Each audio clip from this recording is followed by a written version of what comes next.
Thank you so much for being here today and welcome to the 2025 Triage Health webinar series.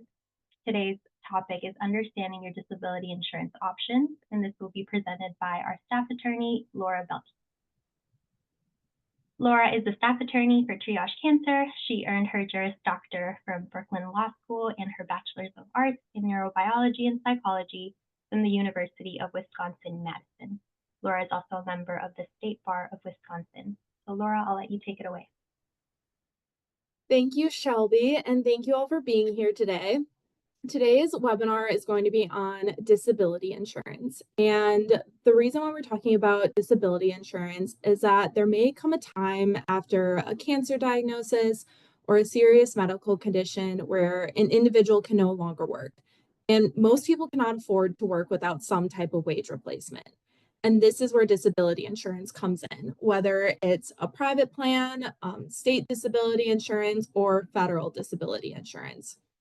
However, the trouble is that most people do not think about purchasing private disability insurance plans until they need it. And this can be really problematic because a 20-year-old has a 1 in 4 chance of dealing with a disability before retirement age. And the purpose of disability insurance is to replace the income that someone loses because they are not working due to their medical condition. Insurance policies normally only pay a portion of what someone has or what someone had been earning prior to going on disability insurance. So policies can range from about 45 to 90% of someone's monthly income.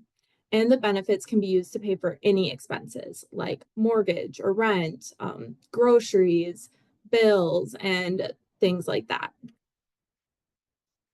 There are a lot of different types of disability insurance coverage, and the first that we are going to discuss is private disability insurance. There is private disability insurance that can be bought directly from an insurance company, or it can be accessed as an employee benefit that your employer gives you. And I cannot tell you the number of people over the years who we have talked to that said they didn't have access to disability insurance. But we send them back to their employee manual or their HR department, and it turns out that they do have disability insurance coverage. And it just so happened it was just a piece of paper that they signed on their first day of work, and their employer paid the premiums, and so they completely forgot all about it. So it is 100% worth checking to see if they do have access to a disability insurance plan at work. And these plans can either be short-term or long-term plans. Short-term disability plans typically last up to a year, whereas long-term disability plans typically last a year or longer. If someone is not proactive in purchasing these plans, it is nearly impossible to purchase a plan after a diagnosis. And that's because when you buy a private plan, they can deny you or charge you more based on a pre-existing condition. So the current protections that are available for health insurance under the Affordable Care Act, in that they cannot deny due to a pre-existing medical condition, do not apply to disability insurance. So if someone already does not have a plan and tries to purchase a private disability insurance plan after being diagnosed, it may be difficult for them to access coverage. Now, where someone gets coverage as an employee benefit, it's similar to health insurance in that your employer may pay all or just part of your monthly premium. The challenge for us when someone contacts us and asks us a question about their private disability insurance plan is that we don't know the details of their policy. And every disability insurance policy is a little bit different. So we point patients or individuals back to find some of these key things about their policy. For example, they need to go and find out what is the definition of disability for their plan. Is it a high standard of disability or is it a low standard? What are the actual benefits? Is it 45% of your salary or is it 90% of your salary? How long does it last? So how long do the payments actually continue for?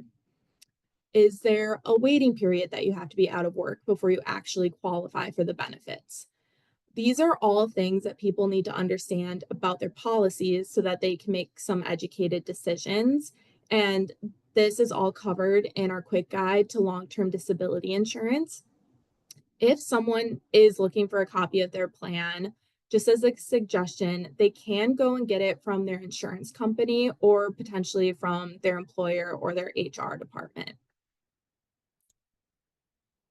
So that is private disability insurance, but then there is state disability insurance. And this is typically a short-term disability option that could potentially last up to a year.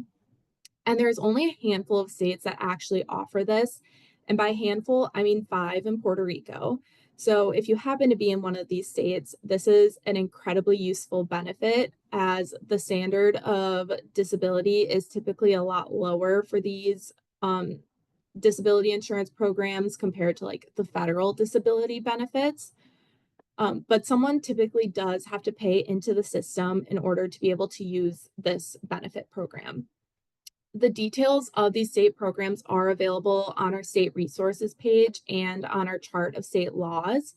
We also have a quick guide to the state disability insurance options that lays out all of these details. So that is something that can be found on our website. However, I would like to briefly go over each of these state disability insurance programs.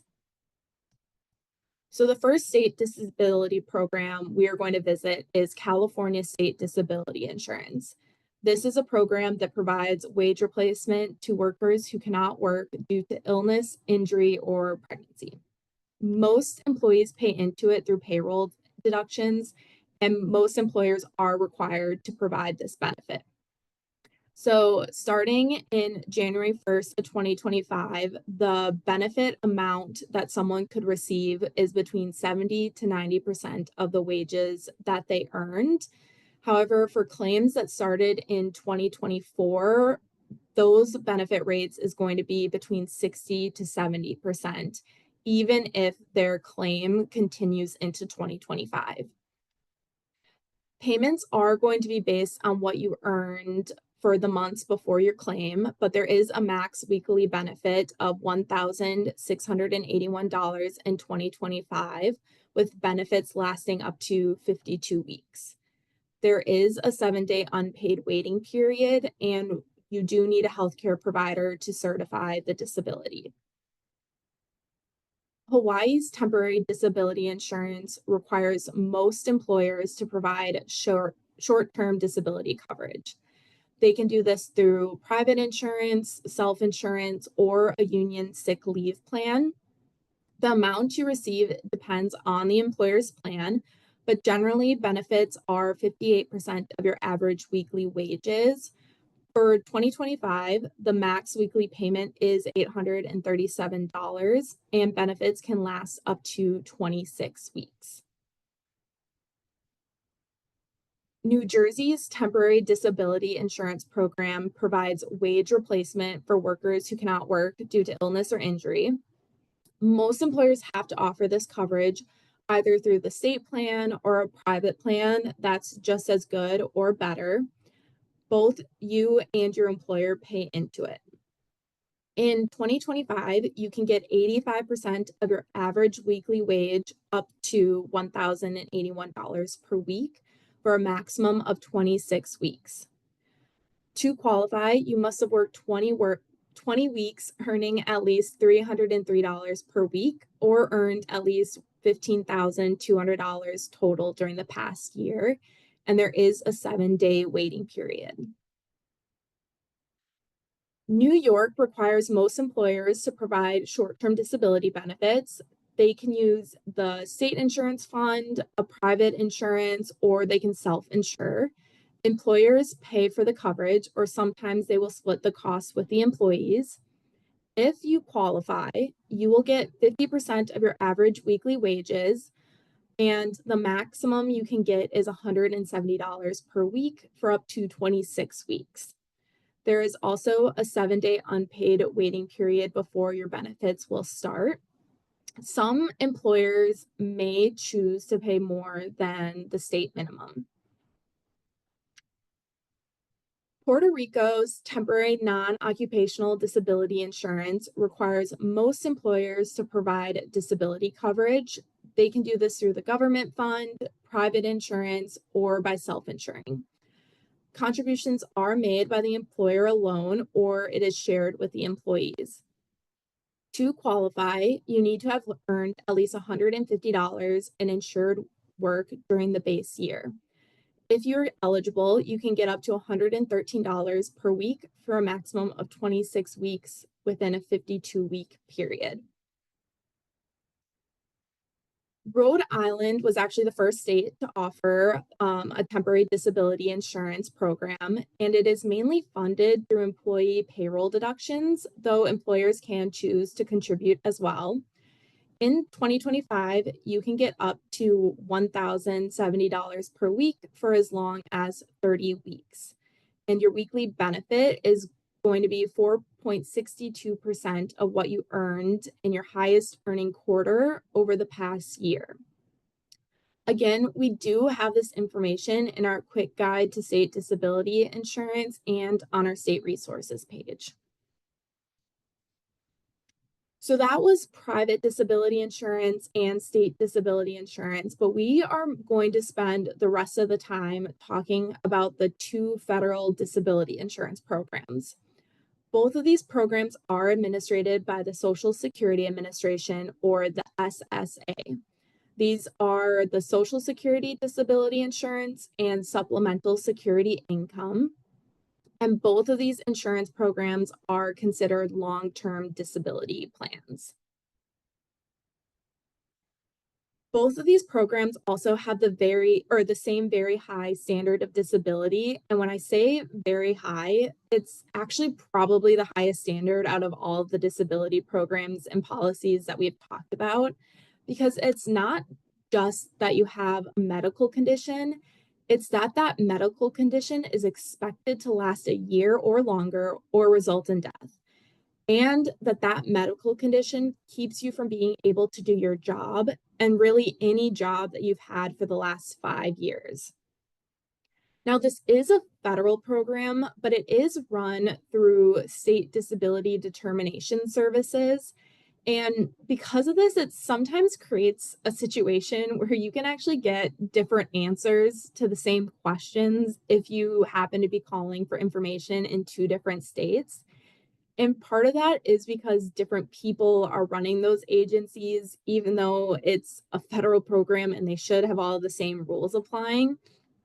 So that's just one area where there might get some confusion around different answers that you're getting to different questions. But one of the most common questions about disability insurance that we get is, can I apply for Social Security disability benefits while I am still working? And the answer is, it depends. And the reason this answer depends is because the first question the SSA is going to ask someone is, are they still working? And if the answer is yes, they're going to be turned away right away. So what does the SSA actually consider for someone being working? Well, the full question the SSA actually asks is, are you working and making at or above substantial gainful activity, often also called SGA? And what does that mean? Well, SGA is a set dollar amount the SSA makes each year. So this year in 2025, the SGA amount is $1,620 a month. So if someone is working and earning more than $1,620 a month, then the SSA will consider them to be working. If someone is working and earning less than that amount, then they are not working in the eyes of the SSA. So every year, the SSA determines this threshold, this monetary amount to try and define work. So the activity that the SSA is looking for must be both substantial and gainful. So substantial is work activity that involves significant physical or mental activities. It can be substantial work even if someone is working part-time and working less than they used to, or even getting paid less than they previously did. And then gainful is work activity that's done for profit, even if someone is not actually making a profit. So SGA, though, is not going to include money from investments or other disability payments. That's not going to be included into that SGA calculation. However, the fact that you're not engaging in substantial gainful activity does not mean that the SSA will not determine that you are not capable of making SGA. And that is because even if someone makes it past that first step, meaning they are not working and not earning more than SGA, that is not the end of the questions the SSA is going to ask. The SSA actually has a step-by-step sequential process to determine if someone qualifies for disability benefits. So we've discussed question 1, are you working and earning more than SGA a month? The next 2 questions are really going to focus on someone's medical condition, and then the last 2 are whether or not someone can actually work. So going back to that question of, can I apply for federal disability benefits while I'm working? And this is where, again, it depends, because it becomes a practical problem of where if you're currently working, how are you going to be able to explain that you're not able to work? Now, that being said, there are circumstances where someone may be able to work today, but they know that in a couple of weeks or even a month from now, they're having a surgery or some other thing that's going to prevent them from being able to work. For example, perhaps you know you're going to have a bone marrow transplant next month and need to be out of work for at least a year. There may be a time where you can apply for Social Security disability benefits and continue to explain and answer questions through the process about your ability to work.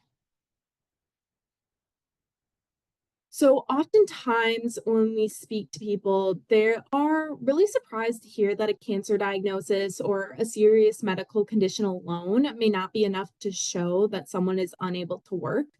So, how does the SSA determine if someone's able to work?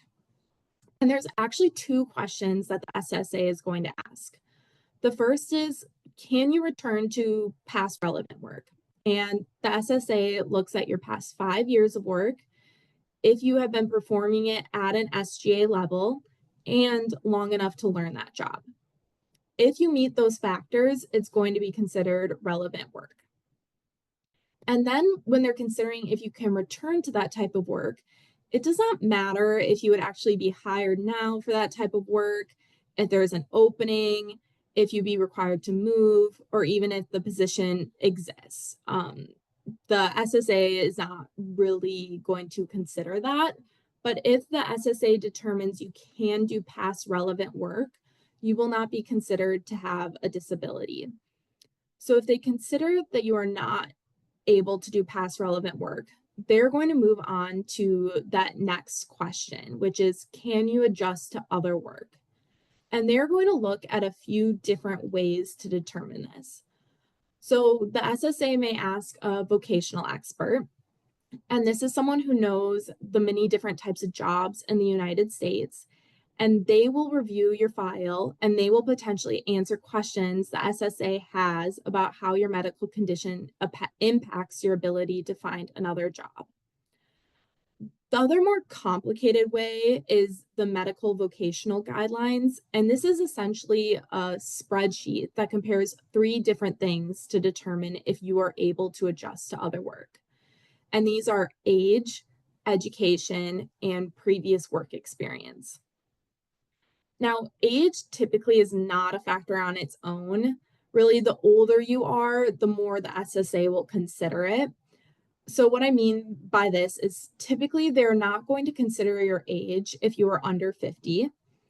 If you are what they consider to be approaching advanced age, so ages 50 to 54, the SSA may consider your age if you have an impairment or impairments and have a little bit of work history. And then if you are 55 or older, the SSA considers that a factor that's making it more difficult for you to adjust to new work. For education, it isn't necessarily just formal education in terms of did you go through grade 1 through 12 and did you go to college or graduate school. The SSA is also going to consider things like trade or vocational schooling, as well as any type of training that you may have received while working. And then work experience is basically, did you learn things that you could use in a different type of job, even if you can't return to that previous job? For someone who is self-employed, the determination of if they're making SGA or not is not as straightforward. So we're going to go back to that question one of the determination process for just a second. So self-employment income alone isn't a reliable factor to determine SGA. So the SSA isn't just going to look at someone who is self-employed and say, you're making X amount of money, you're working or not working. Instead, a person who is self-employed could be losing money or even be breaking even and potentially be considered to be making SGA. And that's because the SSA goes through a 3-test assessment. So the first test is, if you are self-employed, are your services significant and are you making substantial income? Significant services is rather complex and it's defined based on the type of work you do. Substantial income is if countable income is more than SGA or it's similar to what other self-employed people who aren't disabled are making in the same business as you. And countable income is not necessarily what you make overall.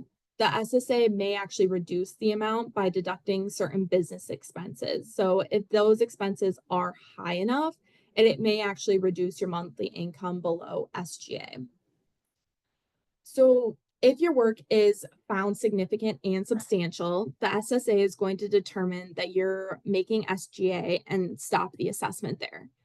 But if your work isn't considered significant or substantial, you'll move on to the second and third test. So the second test is comparability of the work.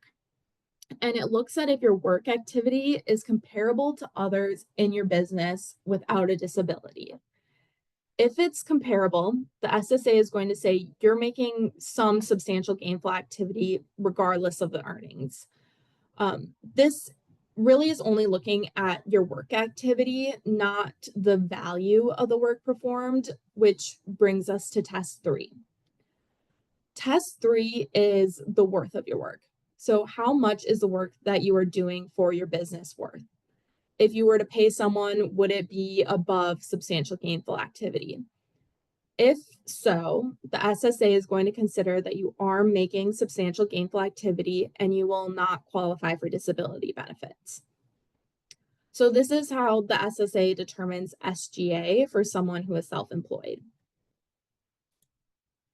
So we included this slide just to provide a little visual of the steps that the SSA goes through once somebody submits an application for SSDI or SSI. Now, when you go and apply for Social Security disability benefits, you are going to provide a lot of information to them. And these are all the things that someone needs to include in an application for Social Security disability benefits, including someone's medical records. Now, this is very different conversation compared, or a very different conversation around disclosure compared to when we have conversations about disclosure for people thinking about what they need to tell their employer. And that's because this information isn't going back to an employer. This information is going to the SSA. So the more information that someone can provide about their medical condition and all the ways that the side effects that they're experiencing are impacting their ability to work, the better.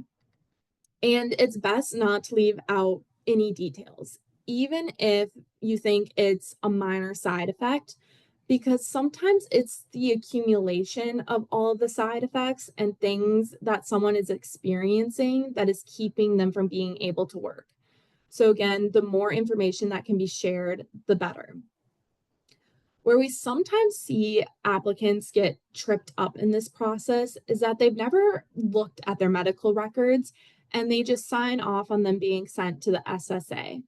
But all kinds of interesting things get written in medical records. So it is important for applicants to actually take a look and see what's there before sending them off. And the reason why is that occasionally a member of a healthcare team could make a note in someone's medical record like, patient's responding well, or patient is doing great under this treatment, or some other sort of vague statement that is actually about like maybe a tumor shrinking or a lesion disappearing, or something that's specific to what the healthcare professional was thinking about a patient, but it doesn't mean that the patient is doing great overall. And these sort of vague comments are actually burdensome to this application process. So if someone comes across those types of notes in their medical record, they can go back to their healthcare team and say, can you provide some additional information to flush this out, or write an amendment to the record, or include a letter or something that explains this comment so it doesn't get me kicked out of this process. Again, we are not saying to change the medical record. We just want some clarification around these statements so that there's nothing that may um, be burdensome to this application process and trip the Social Security Administration up. So I'm sure a lot of you can or know that sometimes it takes a very long time for the Social Security Administration to get back on an initial application. And over the years, there have been some ways created to speed up the application process. And the first is the SSA's Compassionate Allowances Program. And this is a list of medical conditions where if someone has a medical condition on this list, they are presumptively eligible for disability benefits, which is totally not the same thing as saying that you are automatically qualifying if you have a condition on this list. It just means that the SSA is going to assume that your medical condition qualifies you for disability benefits, and we're going to speed up this first step in the process. But we're still going to look to see, are you able to work? Also, it doesn't eliminate that 5-month waiting period for SSDI. It's just speeding up that first step in that application process. Then there is something called the Quick Disability Determination, or a QDD, where it's a computer program that is going to scan the file to see if it's probable that you are going to qualify as having a disability. But again, they're still going to look at whether or not someone can work, and it does not eliminate the 5-month waiting period for SSDI. There's also something called a Terry case, and this is not an official program of the SSA and sort of an unofficial designation, where if someone has a medical condition that is terminal, it's referred to as a Terry case, and they will speed up the initial application. But again, it doesn't eliminate that 5-month waiting period for SSDI. So now what we just discussed is what's the same about both federal disability programs, but now we're going to focus in on the differences between supplemental security income and Social Security disability insurance. And we're going to start off with the supplemental security income, or SSI. And SSI requires that you have a disability and that you have a low income and a low resource level. If you are approved for SSI, the most you could receive, or the federal maximum amount for this year, is $967 a month. Some states may also add to this amount, and we do have that information on our state resources page and in our quick guide to navigating SSI, but still, we are not talking about a huge amount of money here.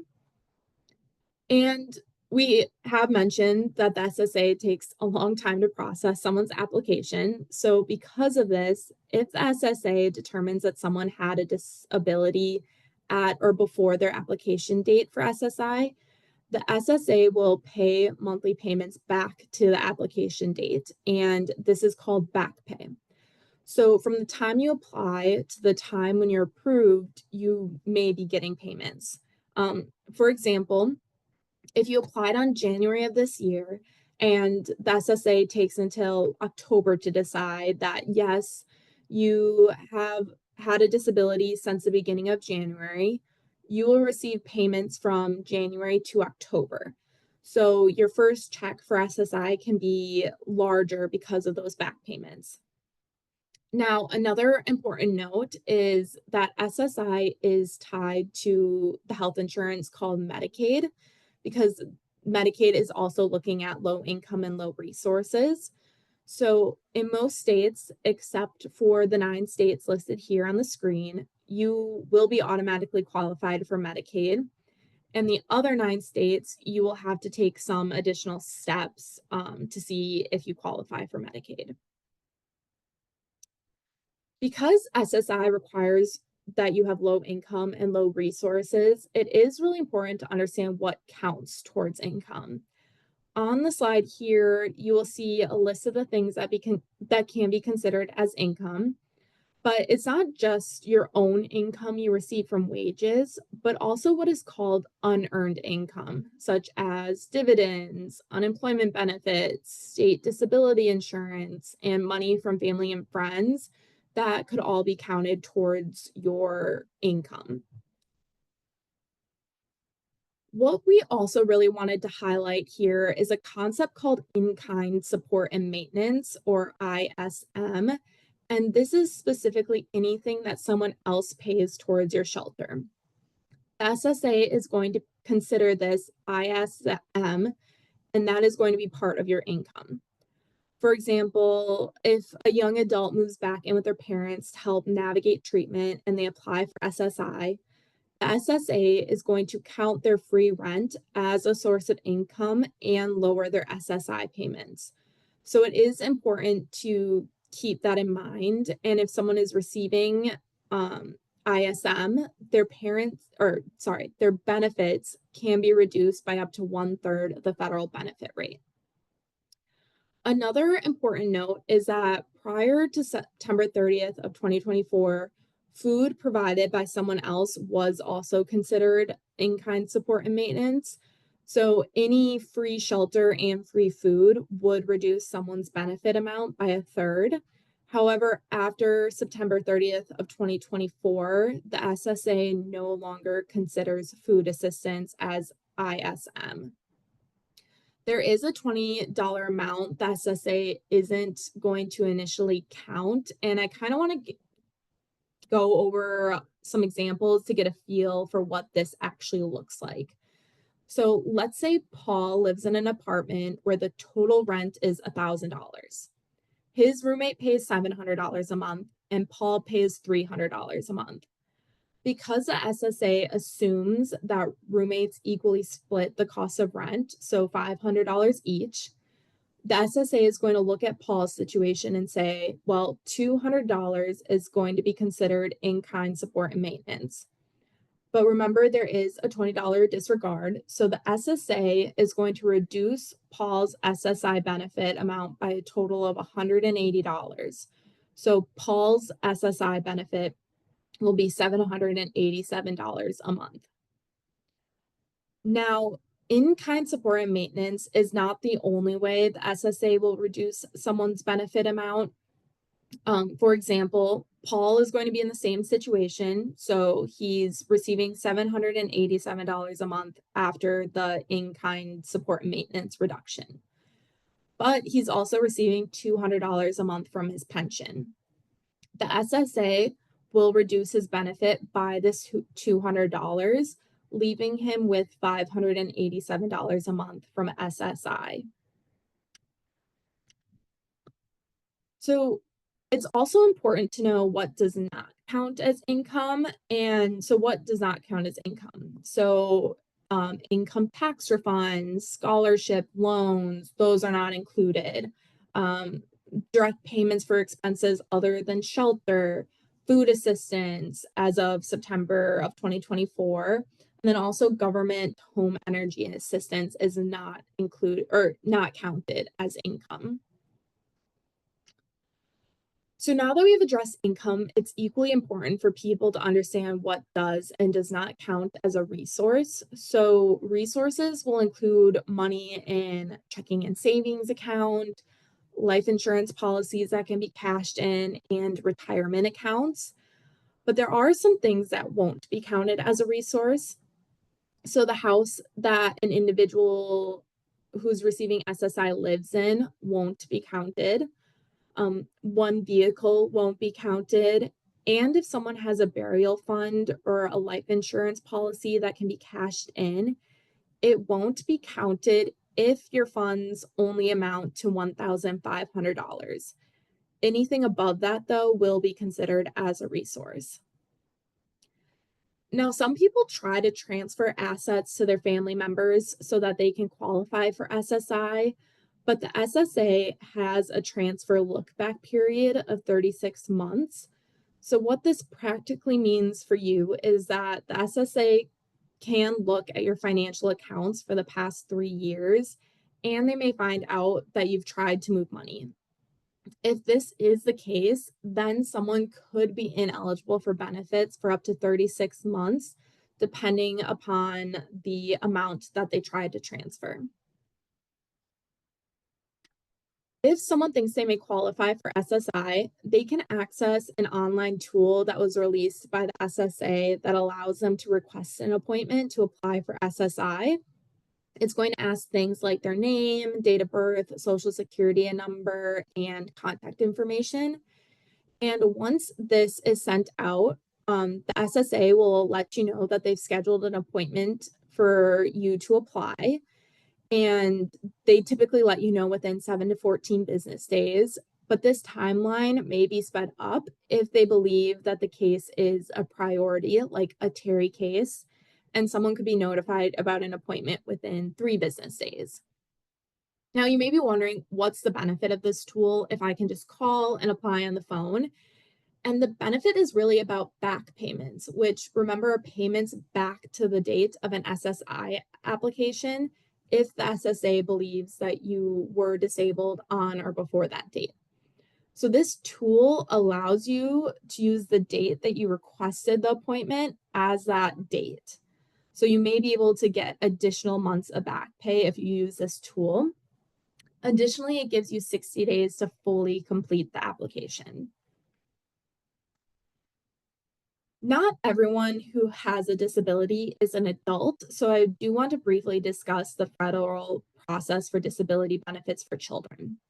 So children may be able to access SSI benefits due to their own disability. Now, a child, according to the SSA, is someone under the age of 18 or under the age of 22 and is a student regularly attending school. The process for determining if a child has a disability is different than that of an adult because children are not typically working. So instead of looking at if a child is able to work, the SSA is going to compare children to other children of their age group.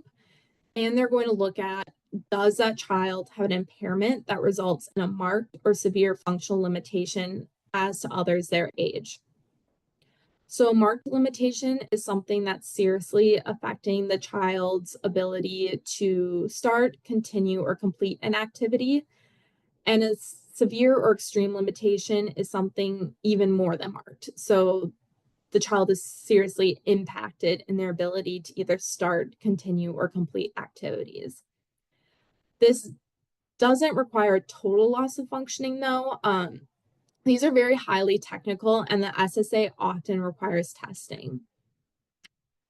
But you may be wondering what limitations SSA is going to look at, and they actually have several domains that you see here listed on the screen. And so for a child to be considered eligible, the child must either have a marked limitation in 2 of these domains or severe limitation.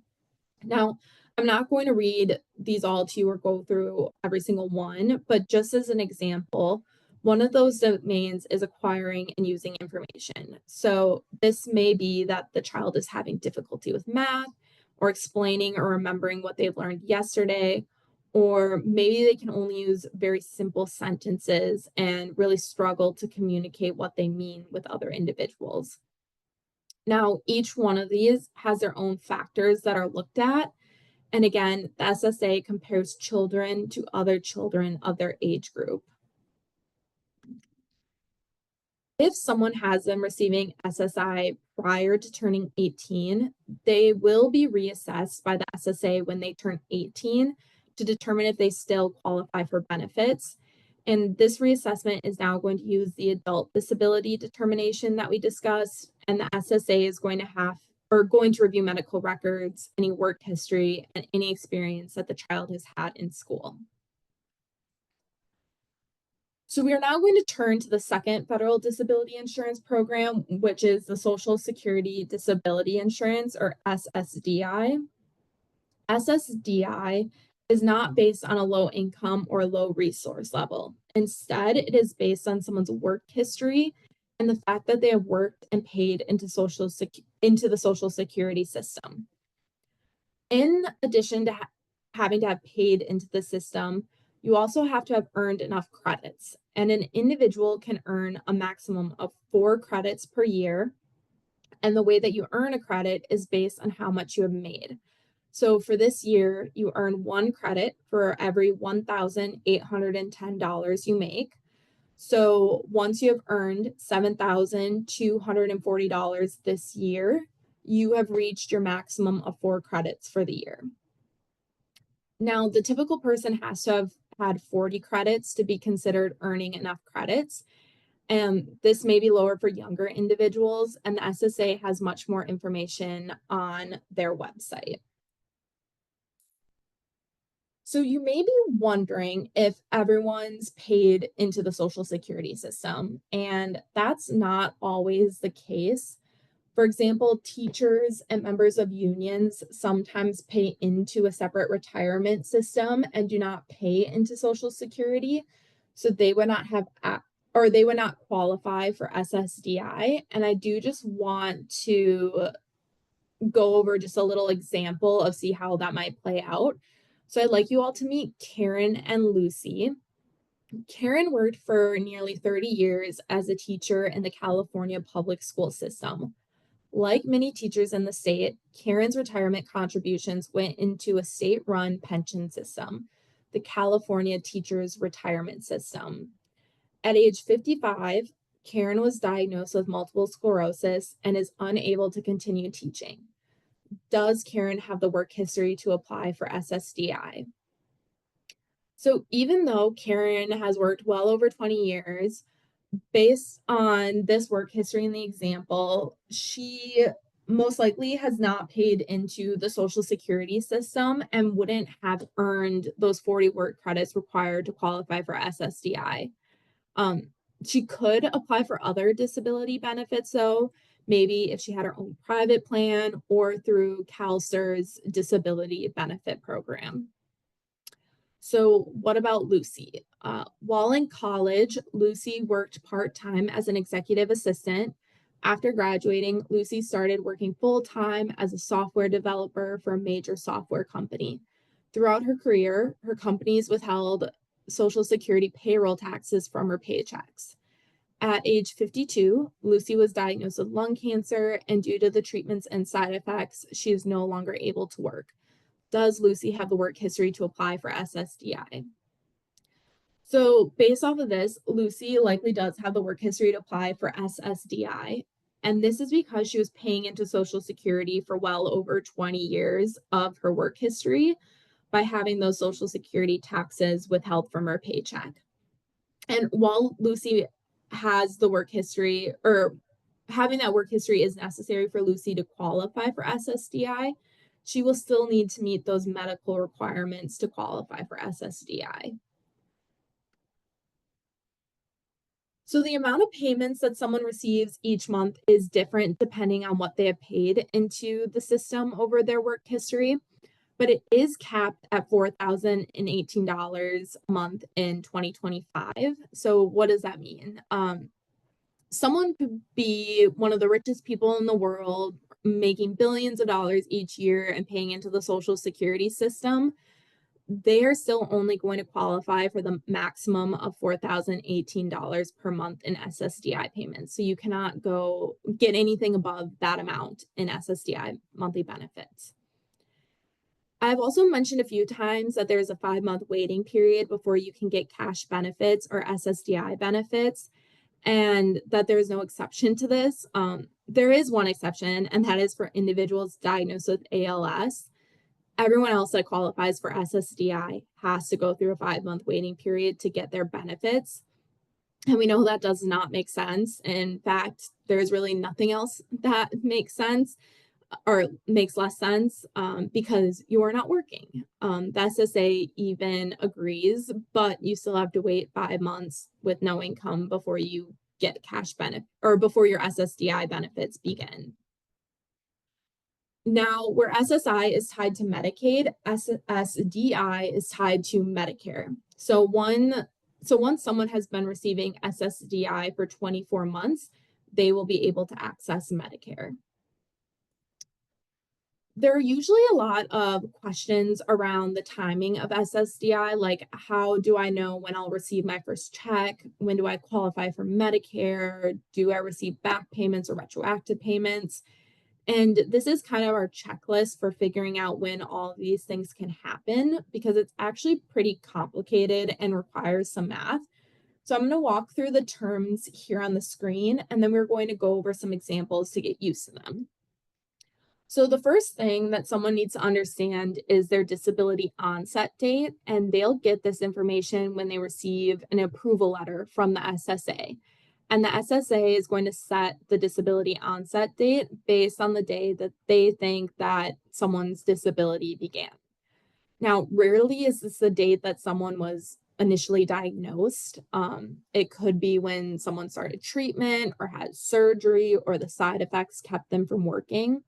Because remember, for the SSA, this isn't just about your diagnosis, it's are you able to work?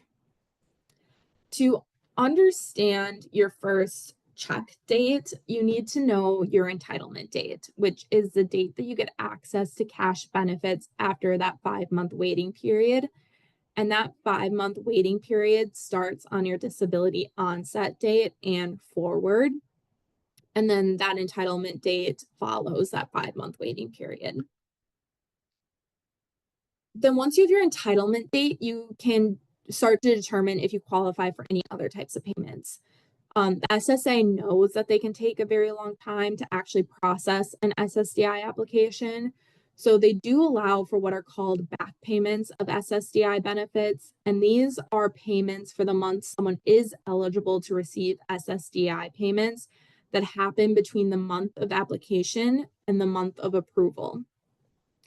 Then there are retroactive payments, and the SSA allows up to 12 months of retroactive payments from the date of application back to the date that the disability began, excluding the 5-month waiting period. So for someone who is just realizing that they can apply for SSDI, but their disability began 18 months ago, they could get up to 12 months of retroactive payments as well as back payments for the time it takes the application to be approved. So once we've learned all of this, some people may want to know, well, when will I qualify for Medicare? And that's 24 months away from your entitlement date. So when you should have started receiving cash benefits. So to be honest, these key dates and terms can be very confusing, and I think the best way to understand them is to go through examples.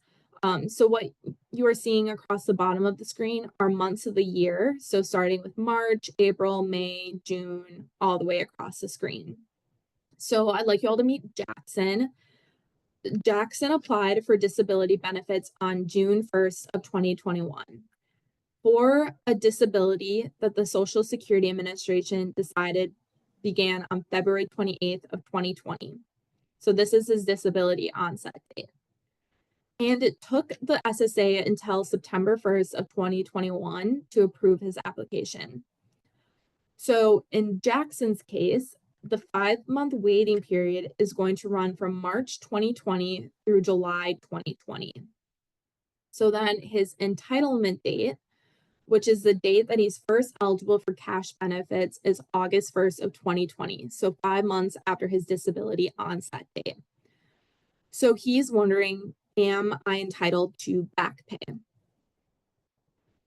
And the answer is yes, he is entitled to 3 months of back pay because that is how long the SSA took to approve his application. He is also wondering if he is eligible for retroactive payments. And the answer is yes, he is eligible for retroactive payments. He's actually eligible for 10 months back to his entitlement date from the date of application. And then he is eligible for Medicare on August 1st of 2022, which is 24 months following his entitlement date. So let's do one more example. Isabel is applying for SSDI. Her disability began on October 31st of 2019, but she didn't apply for SSDI benefits until June 1st of 2021. Her application was approved on December 31st of 2021. So her 5-month waiting period would be from November 1st of 2019 to March 31st of 2020.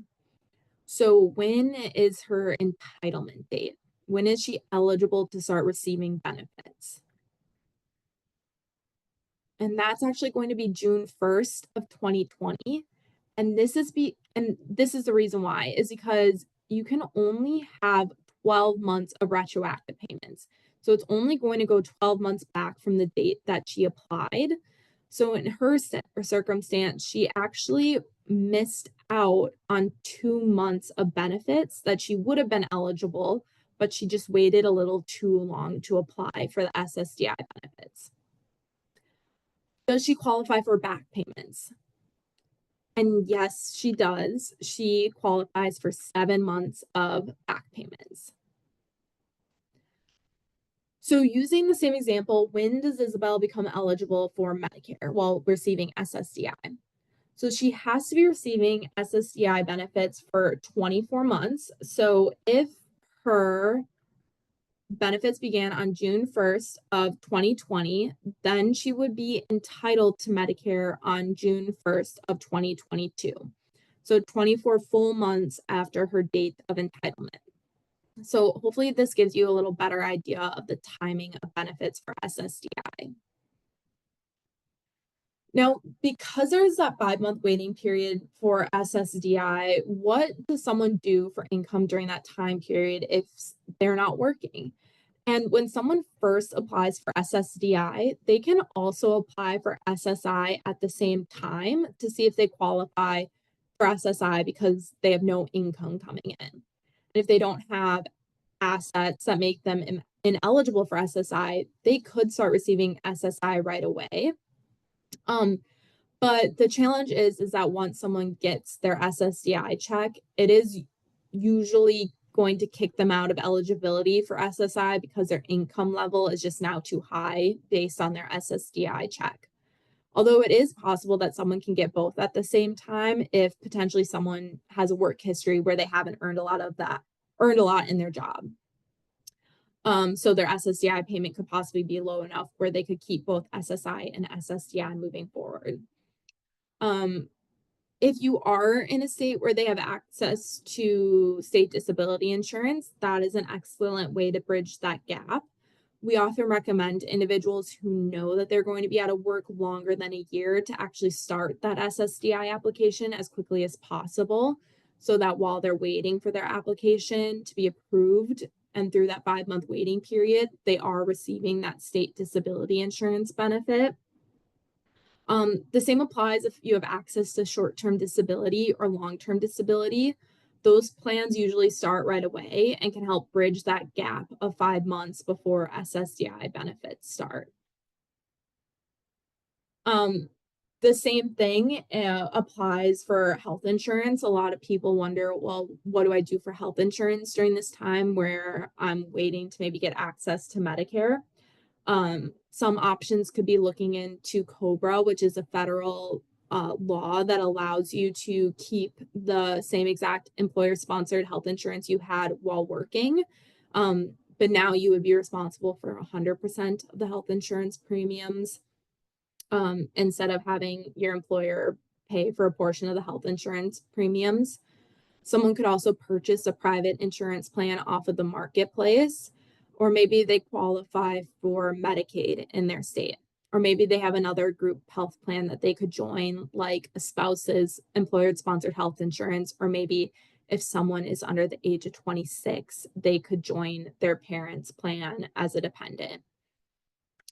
We do have a lot of health insurance resources on our website that can help with finding or understanding the different types of health insurance options, how to compare those options, and how to use insurance effectively.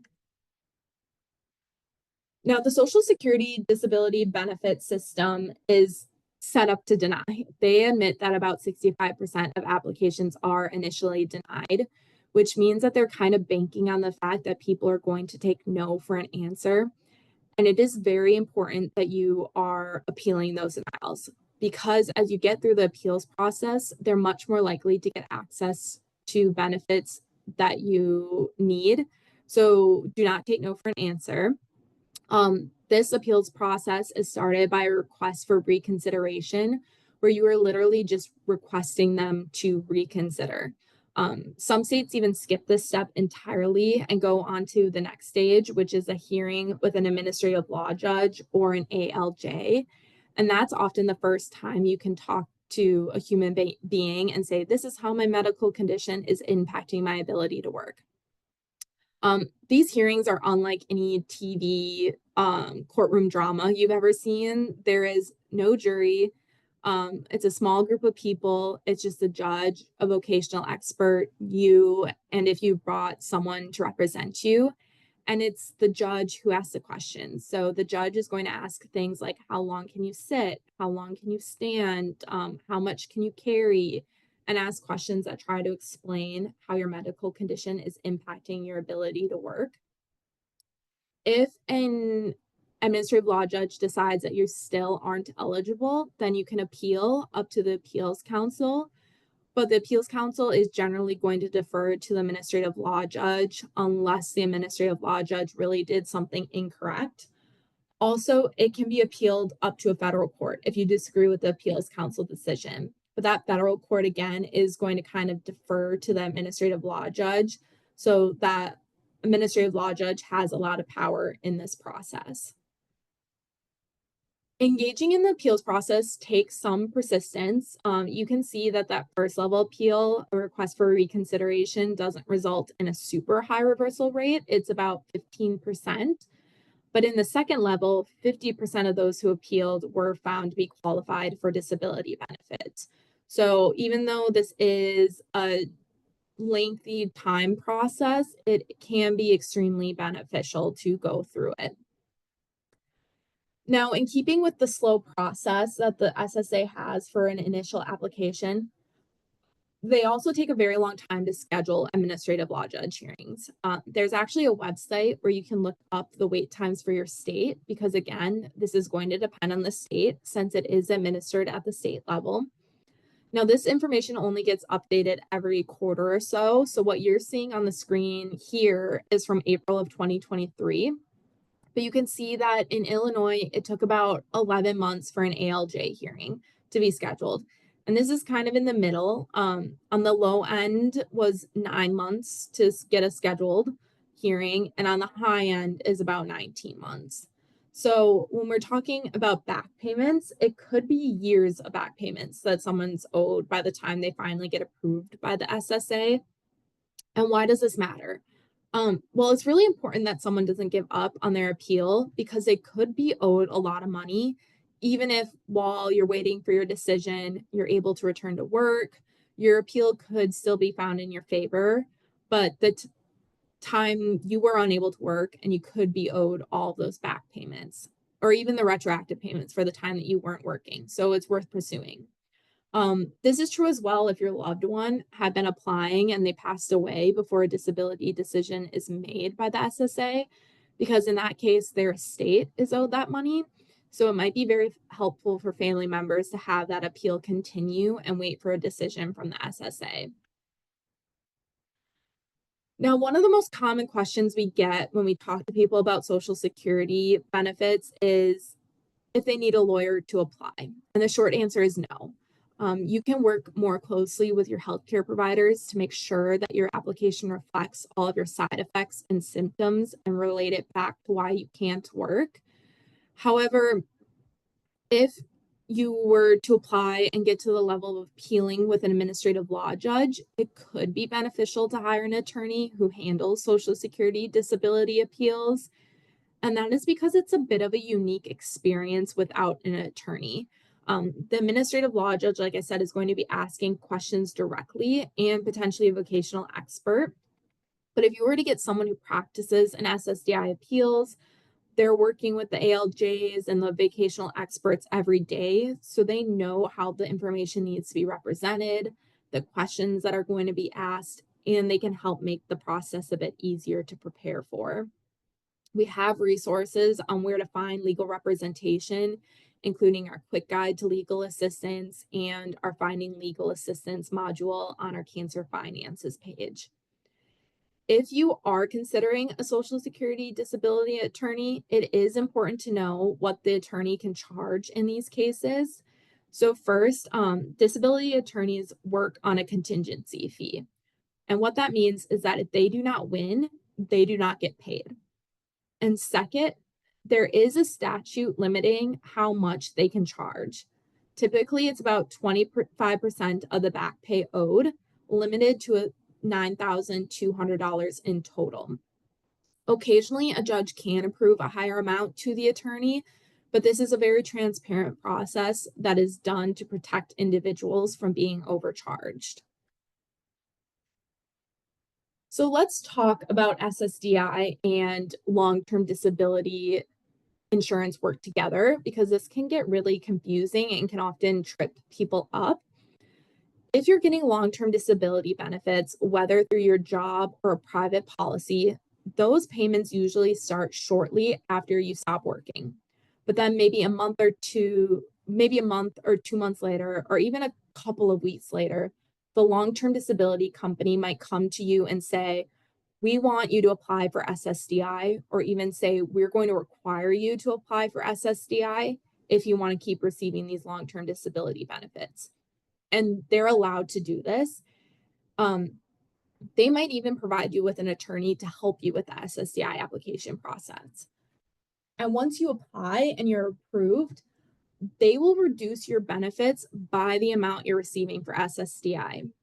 For example, if you're receiving $4,000 a month from your long-term disability plan and you get approved for SSDI, which pays you $1,500 a month, you are not going to get $5,500 per month. Instead, you're going to receive $2,500 from the long-term disability plan and $1,500 from SSDI. There's also a chance that once you're approved for SSDI, you might receive a lump sum of those back pay and retroactive payments we talked about. And that check can feel like a huge relief. You finally have money to cover bills or catch up.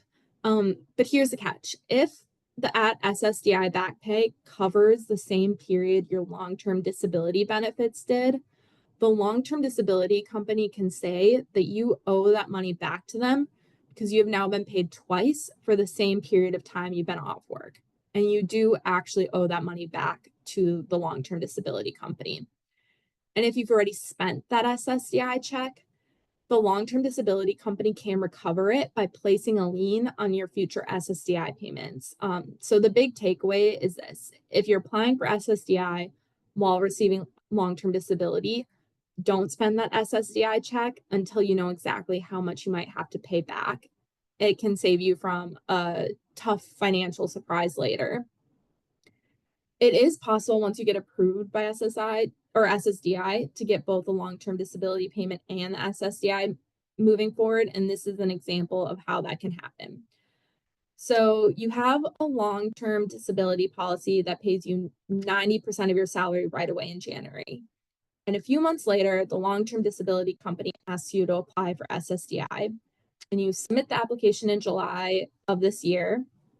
And the SSA ends up approving your application in October and gives you a disability onset date of January 1st. And let's say the amount you get paid by SSDI is only about 50% of what your salary would have been. So this is how the long-term disability benefits are going to look during this time. So from January all the way up to when you were approved for SSDI, long-term disability is going to pay the full 90% benefit amount. But once you're approved for SSDI in October, long-term disability is going to pay you the difference between long-term disability and SSDI, which is 40%. And this is how SSDI payments look during the year. So you are giving a disability onset date of January 1st, which is when the 5-month waiting period starts and goes through May. Your entitlement date is June 1st, so you will receive 1 month of retroactive pay and 3 months of back pay. But remember, these retroactive and back payments must be given to the long-term disability company because they were still paying you the full 90% benefit during this time. And then starting in October, moving forward, SSDI is going to pay you 50%, and then the long-term disability policy is only going to pay you 40% moving forward for a total of 90%. We often get asked if you have to pay taxes on your SSDI benefits, and the answer is it depends on your household income. So this is a chart of what it looks like for your household income and where you will start to have to pay some federal taxes on SSDI, but you never have to pay taxes on SSI. It is also important to know that you might have to pay federal taxes, but your state might also have state income taxes for some of these benefits. We do have a quick guide that provides this information as well.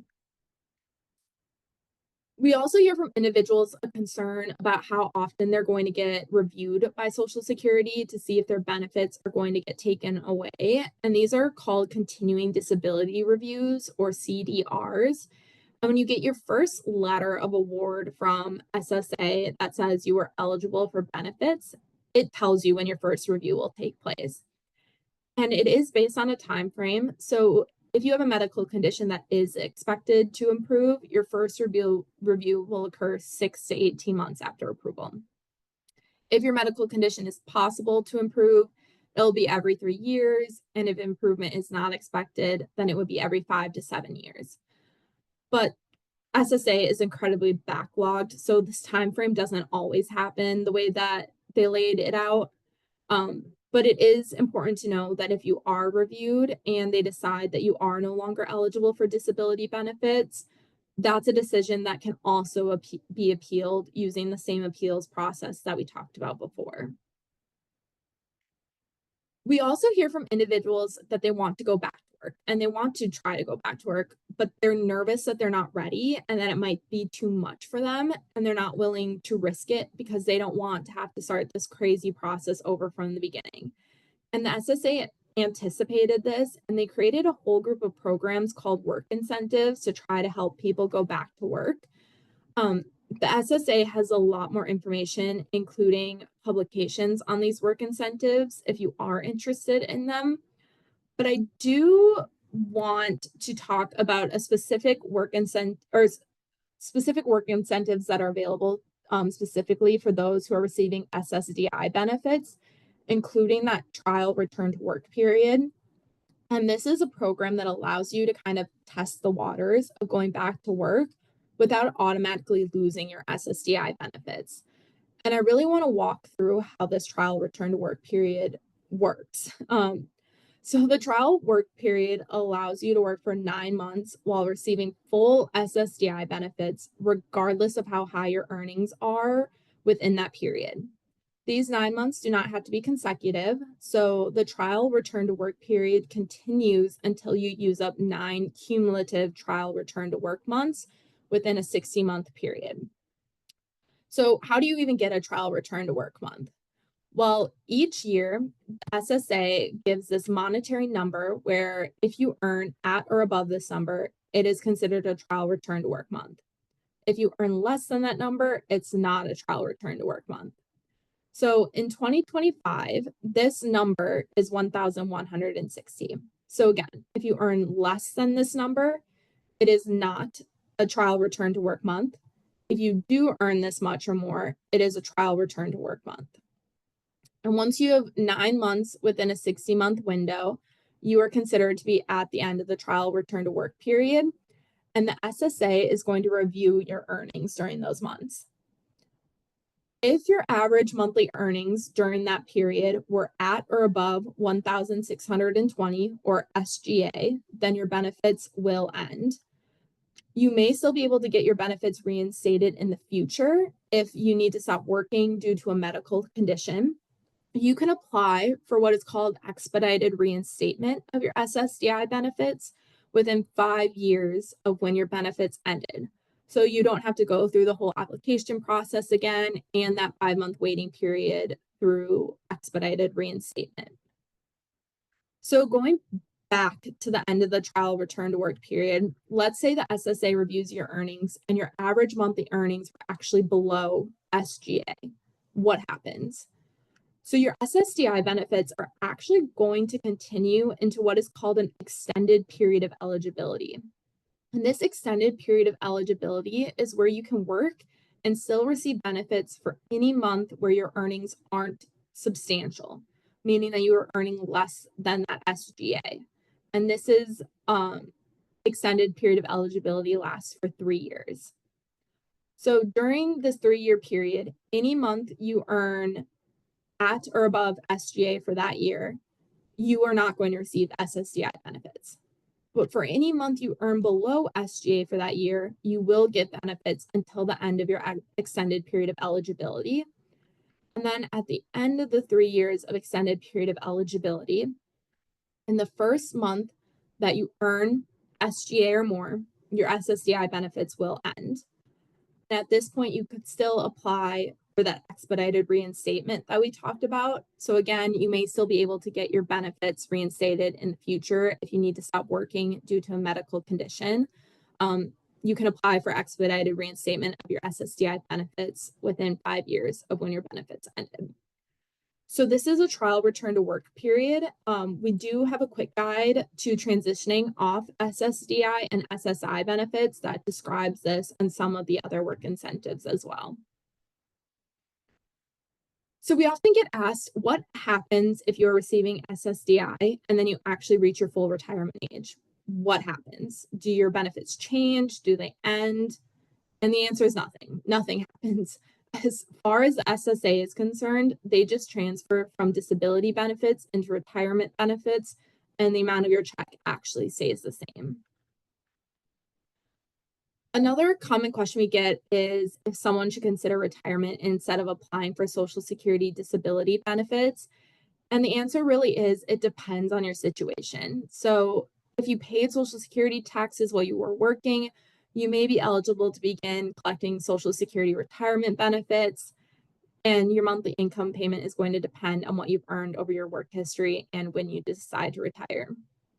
Many individuals may also have retirement accounts through their employer, so there may be multiple options for an individual to access. It may be helpful to talk with a financial planner and or an accountant to understand how they might work together or the financial implications like any penalties, taxes, or other matters. So here's a little chart of the difference between SSDI and Social Security retirement. Again, there is the option of early retirement with Social Security if you are age 62 and up. However, there is an early retirement penalty, so your monthly payment would be lower and will not increase once you hit retirement age. However, there is no waiting period, unlike SSDI. And then someone's full retirement age is going to depend on when you were born. And then again, the Social Security disability insurance, you do need to meet the definition of disability. There's that long processing time. There's that 5-month waiting period. But accessing SSDI does not reduce your retirement benefits. And then you could receive or become Medicare eligible after receiving payments for 24 months. Our goal is for people to understand all of their options and to be able to make educated decisions. And one tool in that process is for you to actually look at your Social Security statement. We used to get these mailed to us every year, and they don't do that anymore.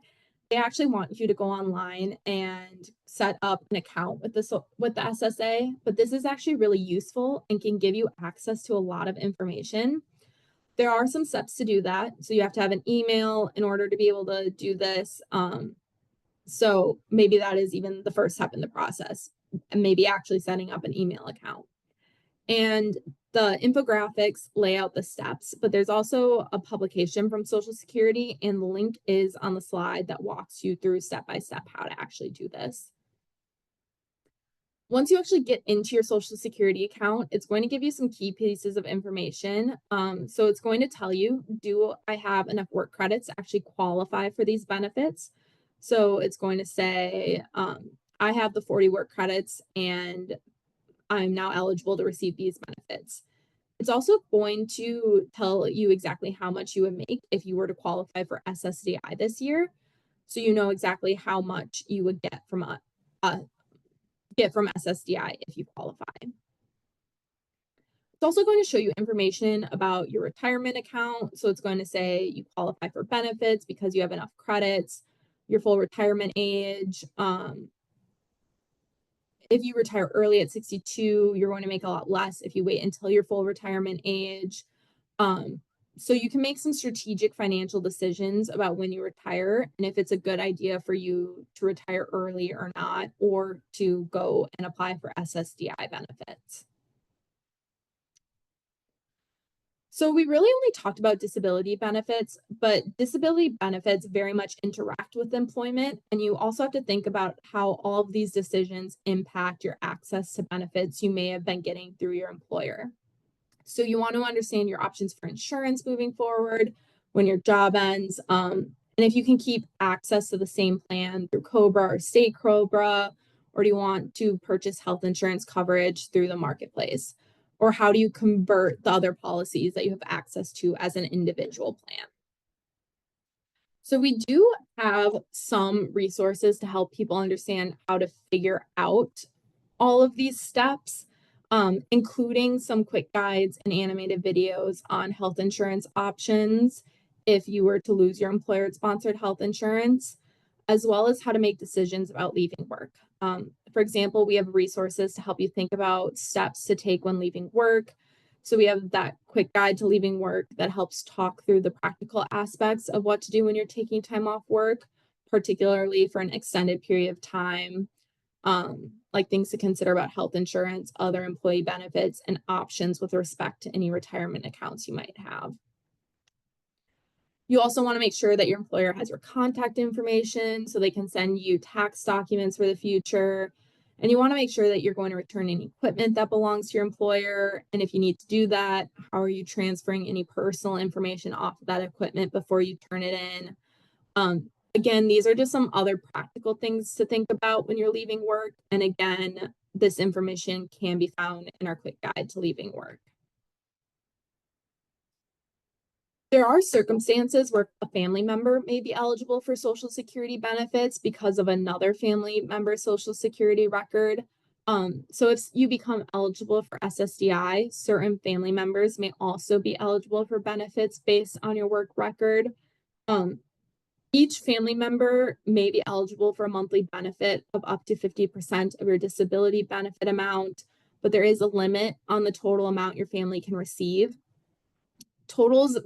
The total varies based on your benefit amount and the number of qualifying members, but it is typically around 150 to 180% of your benefit. As a reminder, in addition to disability benefits, SSA also provides survivor benefits and retirement benefits. So a family member may be eligible for these based on another family member's work record. Additional information for each category and type of beneficiary can be found on the Social Security website. We also have a quick guide to benefits for family members that can also be found on our website as well. So again, we really only talked about disability benefits, but there is a huge interaction between disability and employment. So I do just want to point you to our employment resources for more information. We also recently did a webinar on what to know about taking time off work. And if you are interested in watching that, you can access the recording on our website or going to triagecancer.org/past-webinars. And then we also I mean, I have been mentioning a bunch of resources that we have on disability benefits. All of these can be found on our website as well, like our quick guides, recorded webinars. Our cancer finances page has a module on disability insurance. All of this can be found on our website under a disability insurance resources hub. So I believe my colleagues have been answering questions in the chat or in the Q&A box while I've been speaking. So thank you very much for doing that. And I'm going to turn it back over to Shelby. Thank you so much, everyone. If you enjoyed today's topic, we invite you to attend the rest of our webinar series. Here are some upcoming topics on the screen. You can see the full schedule and register at triagecancer.org/webinars. And as Laura mentioned, we do post all of our webinar recordings on our past webinars page.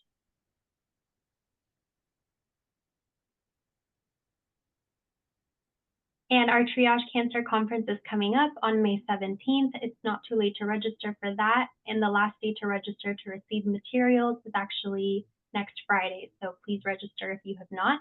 We are going to be covering topics like advocacy, health insurance, finances, and more. And we provide free CEs for all of our live events as a reminder. If you are a healthcare professional, we have an insurance and finance intensive for you. We have a few more dates online as well as in person, and you can see the full schedule and register for these at triagecancer.org/intensive. If you are a community health worker, we have a training on June 25th. You can register on our website. We're going to be talking about choosing and using health insurance, workplace rights, and more. And we will also be providing CEs for this event as well. And as a reminder, we have a legal and financial navigation program where we provide free one-on-one help. We will explain your options, provide accurate information, and empower you to take the next steps. You can start by filling out the intake form online at triagecancer.org/gethelp. We also have this form available in Spanish and Spanish-speaking attorneys to help you. We invite you to stay connected to Triage Cancer by attending our webinars, keeping up to date with our blog. You can scan the QR code on the screen now to sign up. Connect with us on social media. Our handle is at Triage Cancer. And if you'd like to order materials, we will actually send them to you for free and in bulk if you fill out this material request form on the screen. And our Flower Power fundraiser will end on May 15th. So if you have not, please order bulbs, herbs, gardening supplies, and Triage Cancer receives 50% of the profits. So we are very grateful for any and all contributions. Lastly, we want to hear from you, so please scan to share your experience, or you can visit triagecancer.org/testimonials. And if you are a healthcare professional and you'd like to receive continuing education, you should have registered for the webinar, attended the entire webinar, and you must complete the evaluation and post-test that will be sent to you 24 hours from now. So you will receive an email from Zoom in 24 hours, and you must take that post-test. If you are a nurse or social worker only, you must receive a passing grade on the post-test of an 80% or higher. So if your screen looks something like this, then you have passed and you're all good to go. But if your screen looks something like this, then unfortunately you did not pass, but a link will be posted and you can just copy and paste that link into your browser, and that will take you to the post-test, where you will have one opportunity to retake the post-test, and all certificates will be sent within 4 weeks. Thank you all so much for being here, and we hope that you enjoyed today's webinar.